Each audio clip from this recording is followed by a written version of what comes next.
and gentlemen, welcome to Come Hang Out, the podcast shot in Hoboken where I ask people to come hang out with me, Josh, the host of the Come Hang Out podcast. And today we're going to be talking about some local news, some things we have to touch on. It's our first episode, so hang on. We are working out the speed bumps. And even though it's our first episode, we're already getting some negative news coverage. And I honestly, guys, first of all, I can't believe this that nobody even knows who we are, and yet Fox News has already done a hit piece on me. My God. You know, you try to start a podcast and do something fun, and people just want to tear you down. Let's play the clip of Fox News roasting me, please. It is not this baby lotion soft child. He looks prepubescent. Yes. He looks like such a beta male. He was Beta O'Rourke was his big brother in the after school program. Okay, well. Okay, well, first of all, rude, all right? Just because a man, struggled his whole life through puberty doesn't mean you can call me a beta male, all right? I mean, honestly, I just feel like those comments and that picture they used was a little uncalled for somebody of my stature. And I just want to say good night and good luck to Fox News. And I appreciate the publicity, but I wouldn't have said those things about me because I'm a nobody. I'm just a guy that lives in Hoboken. So moving on to our first story of the day, the Come Hang Out podcast is where we scroll on the interwebs and we see what everybody is talking about. So I went on Reddit the other day to see what the fiends on there are saying, and I found a good one right here. It's a guy named G-Work? G-I-Work. G-Work. G-Work? G-Work? And they're saying, didn't the city pay $20K to get rid of the geese? Now, listen, here's the thing with the geese and the rent control in Hoboken, all right? The rent control for the geese in Hoboken are so good that they're not even migrating anymore, all right? You walked out Pier A in January, bro. Those geese are just like, my rent hasn't been raised in 4 years. Like, why would I leave? And I'm like, yo, Goose, I got you. I get you. But the person here says, I remember hearing a recent decision made to hire a company to get rid of the geese on the waterfront, and it costs $20K, give or take. Did this actually happen, or am I imagining it? I see so many geese and their many contributions to the city, and that's the problem, bro. They're not contributing anything good. Like, we are literally in the middle of hantavirus, which is rat feces, and we live in a city covered in geese feces. You see what I'm saying? Viruses jump from feces to feces, and then they come to human. That's how the flu works. So let's see what our fellow community members are saying. The contract was to get rid of the geese at Pier A. I have been to Pier A recently and have noticed less geese, so I guess the neighborhood really is turning around. And the person here even says, looks like it's working. Maxwell Park has a separate contract. I think walking through Maxwell Park, it looks like all the geese from Pier A went there. It's gross. So Maxwell Park, that might be uptown. I don't frequent that too often, so I can't. Yeah, they just moved to Pier C. Don't know what Pier C is. Is that the little island? I know Pier B is not existent anymore. But the thing is yeah, so if they did pay $20K to get them off Pier A for the whole, somebody says, that's absurd. I mean, listen, if they're giving people to, let their dogs off leash on Pier A, I will be investing in a dog, yesterday, and I will take that $20K. I'll even do Pier A, B, and C for $25. I'll even cut you a deal. I don't work during market hours, so from 9:30 to 4 on weekdays, I am unavailable. But if we could fit it around that, Micron is paying for this apartment. So, basically, what I have to say about the geese, yes, they are out of control. Play this video of the geese. I got this last year during the summer. They're out of control. There's just so many geese. It looks like a horror movie. Somebody copyright that now, Goose Apocalypse. And yeah, so basically, if the city paid $20K to get rid of the geese at Pier A, they need to pay another $20K to get them off of all the piers. So they go to Weehawken or they go to Liberty State Park. I don't want them geese in my city. Get them out. They don't do no good. And they're like almost as big as me, and I get really scared when I walk by them. All right. Hey, I watch podcasts while doing my dishes too. Anything to drown the drumbeat of death slowly making its way to me. For the second story of the day, this one is from a guy named Do Ya Know Hidimine? Do ya know Hidimine? And this is a rant. And he says, I don't even know how to explain this. Brother, you don't even need to start. The title of this post is called Worst Chipotle in the USA. He's talking about the one in Hoboken. And unfortunately, as somebody who loves the honey hot chicken, I tend to agree. Journey on. I know this has been discussed before. I just don't understand how this city of ours ended up with the short end of the stick. I've been all over the country and found that this Chipotle is the worst one. How do we get this rectified? I have called corporate personally. I didn't use an AI agent. I called them because I always do like half steak, half chicken, right? Because two souls of different animals are better than one. So, that's my speed. Some people swing just steak. Some people swing just chicken. Listen, I'm not here to judge you, all right? I'm asking you to come hang out on my podcast and have a conversation. Somebody says go to the Cubana in town. The manager of there runs a tight ship. Love a good tight ship. I, too, in the workplace, run a tight ship. Some people are like, Josh, loosen up. And I say, I want to treat. Yeah, somebody says they're nice. They're very nice. Seems like they're nice, but is the food good there? Is the food good there? They've been there for 25 years and they've been consistently good. Cordoba's been in business for 25 years. That's a long-running franchise. It's almost as long as the Marvel movies. Somebody says it's better queso, or at least it used to be at Cordabe, at Quababs, at Quadaba. I'm not like a fast food or a quick service queso guy. Like if I'm getting like quesos, it's gonna be like at an actual like Mexican restaurant, like East LA or something. And I want the queso chorizos, like again, like throw in that pig. And a lot of people are just telling you to go to Quadaba. Everyone loves Chipotle everywhere else. Yes, so I went to the new Chipotle in Williamsburg, in Brooklyn. Might not be in Williamsburg, it's near Williamsburg, but it's in Brooklyn, right? And they had trouble putting the lid, like the metal lid on the Chipotle.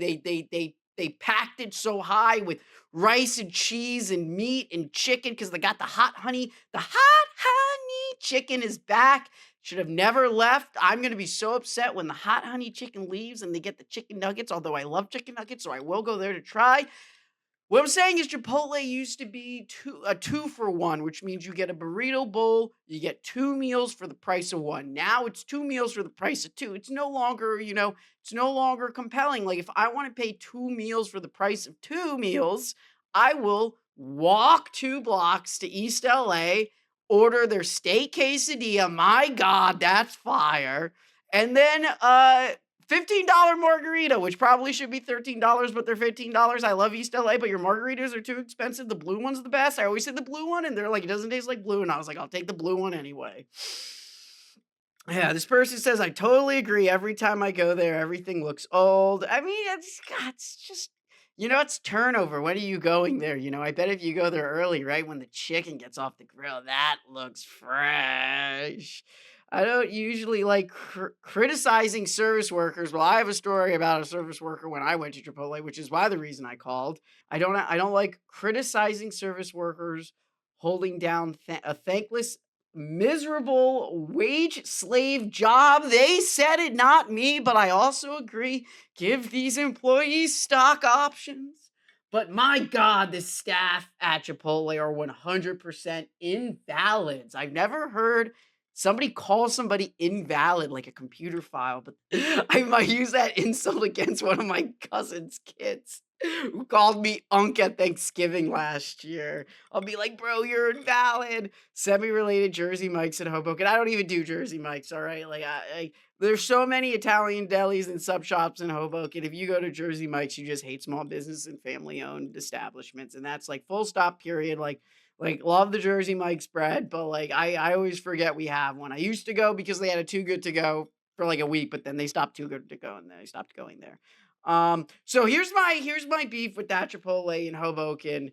Um, Specifically because I haven't had this problem in any other Chipotle, like this guy said, in the country. You would think that I wrote this post, but I didn't. But basically, when I went to the Hoboken Chipotle one time, that made me have to call corporate, and I got a gift card too for a free burrito next visit. But I went to a different Chipotle because the one at Hoboken sucks. Is the server, was scooping the protein, and then they were like holding the protein on where they scoop it from, and then they shook the spoon, and then the protein fell back into the protein home. So the protein was on the spoon, but then the guy shook it and then it fell back on the protein home. And then he put it on my bowl, and I was like, bro, you shucked off like 3 or 4 pieces of steak, and then it was like 2 or 3 more pieces of chicken after that. I was like, bro, you're shucking this. And then he was just like, well, he's just like, you want me to double meat? It's gonna cost you extra. And I'm like, bro, it shouldn't like those 3, 4, 5 morsels of meat should not constitute double meat. They were on the spoon. They were valid. It's like when you play a claw machine and the claw grabs it and then drops it, and you're like, I guess it didn't hit the max amount of payout money yet. But like, thing is like, this ain't no claw machine. It's not a game of chance, all right? I want a full ciabatta spoonful of my protein, and literally, the guy who did that, it had to have been his last burrito bowl of the day, because when he clocked out, this Chad, bro, this absolute messiah clocked in, bro, and he was like flipping like the next person in line, dude. He was like flipping the spoons. It was like classic Cold Stone, bro. He was like double scooping the meat, bro. And like, here I was with the guy who was like, if I put more meat in, I have to cook more meat later. Like I got that guy, and then if I would have waited like 2 minutes, I would have got the flipping the spoons guy. Oh, ay, mamacita.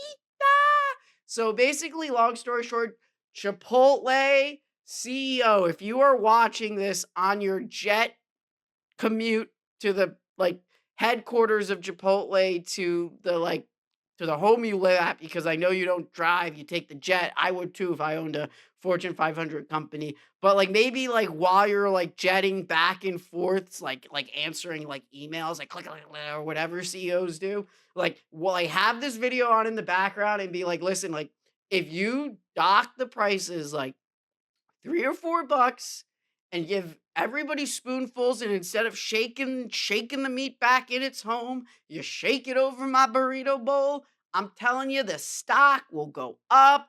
Customers will come back. If Starbucks can do it, you could do it too, Chipotle. We believe in you.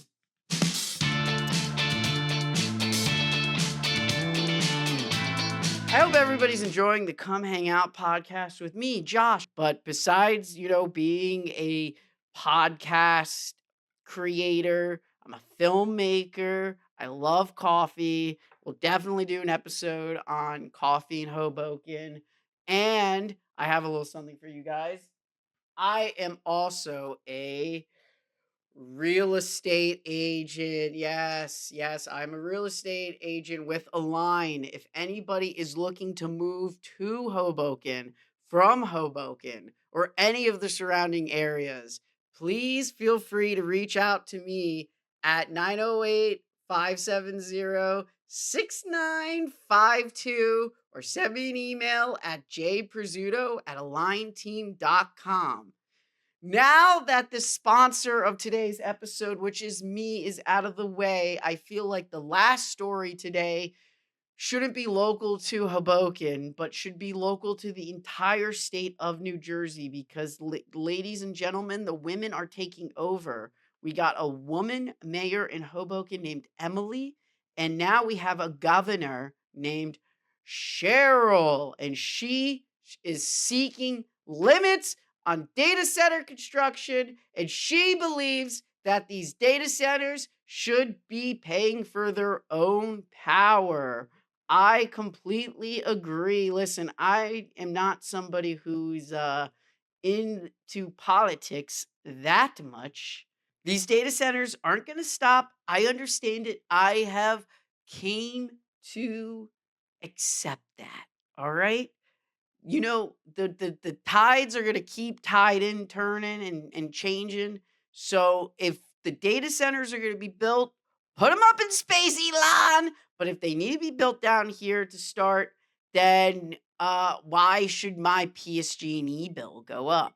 Like, do you guys remember earlier this year when that was about to go down and we got that email being like, y'all's bills are going to be next to nothing? Like, my bill was like negative dollars one day. Like, I was like, free bird. Like, I was like, maybe I can afford to live in Hoboken. But then the 3 months of gifts and joy came when 2026 knocked on the door, and my God, my January electric bill, it was not a good Christmas present. That January electric bill almost broke me, all right? I was like, my God. And then February and then March, and it hasn't even gotten that warm, and we're about to be in June.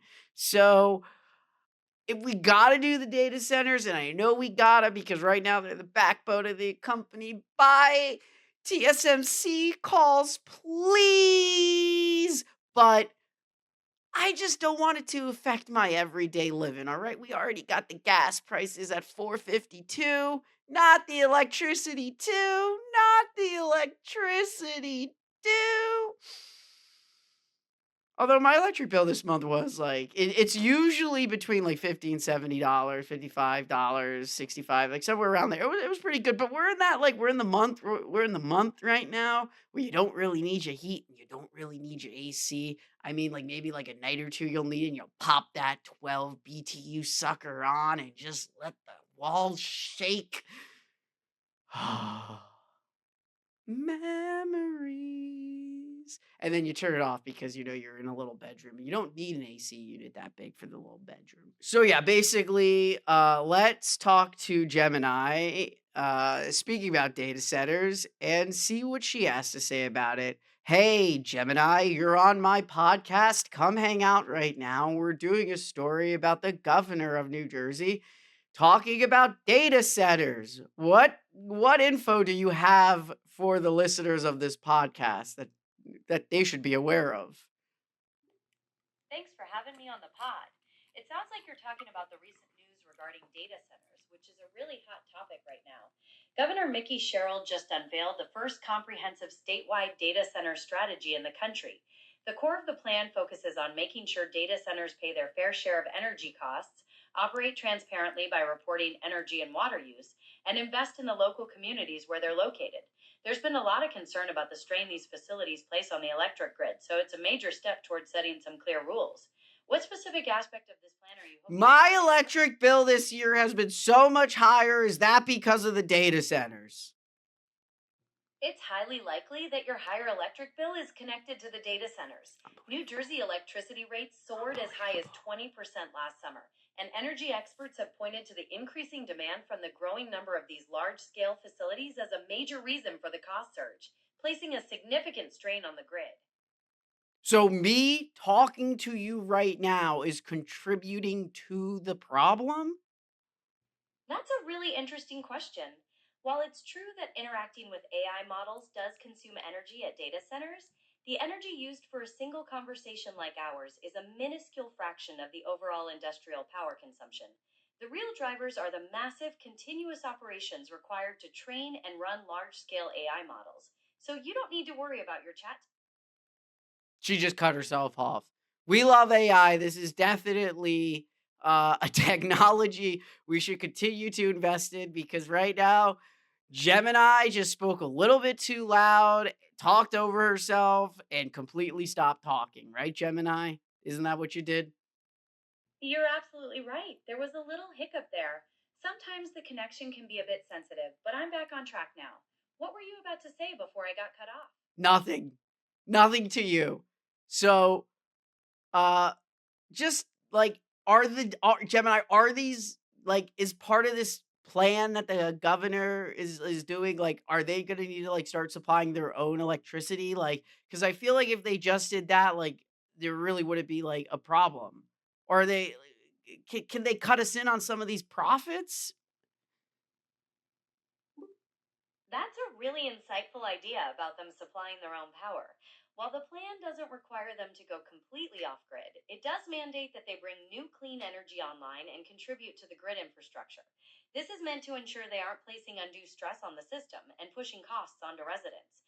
As for sharing the profits, that would be a significant policy shift, but the current plan focuses more on community benefits and stabilizing rates.